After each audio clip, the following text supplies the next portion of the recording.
very un-Manchester City-like. Yeah. And really, I thought we'd seen the last of this after Norwich away, but clearly, it's not a ship it's sailing smoothly at the moment. Yeah, it's weird, isn't it? Because after the Norwich defeat, we were like, right, that's the kick up the backside that they needed, clearly, and from then they were back to their normal self. But then today they regressed.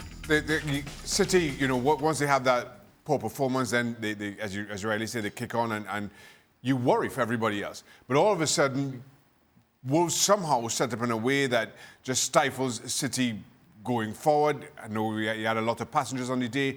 And then we've spoken about this defence and the injury to Laporte and what that might mean for them long term. And you see it play out in the last 10 minutes. And I am as bemused as anyone as to how this City team, especially with that front three come front six, don't score. Yeah. Every time they play, I expect them to score and score bagfuls. Credit to Wolves. Go on, Cap. Well, we saw this in Wolves last season when they played away at Chelsea against bigger teams. You know, Nuno is a progressive manager, but against bigger teams, he's happy to go and change it around and play on the break. There's those three clear-cut chances on the break that Wolves had in the first half. Cutrone wasting one, Jimenez, I think, another. That should have been a wake-up call that all day long, Otamendi and Fernandinho were just sitting ducks back there with no help. And you have to find a way to resolve that. And your plan has to be something other than, you know, we'll score 4 or 5 at the other end, because it ain't going to happen. Who's your money on now?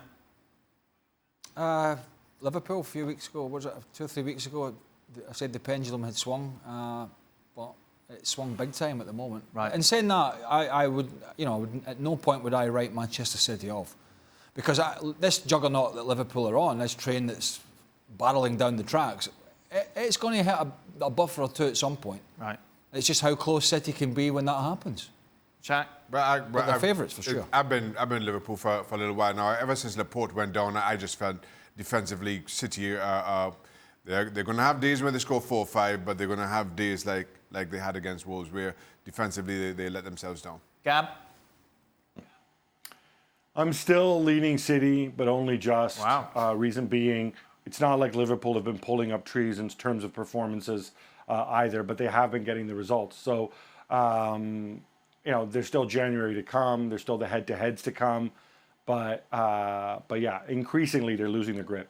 The one silver lining for City today is that not Manchester United, who lost 1-0 away against Newcastle, of all teams.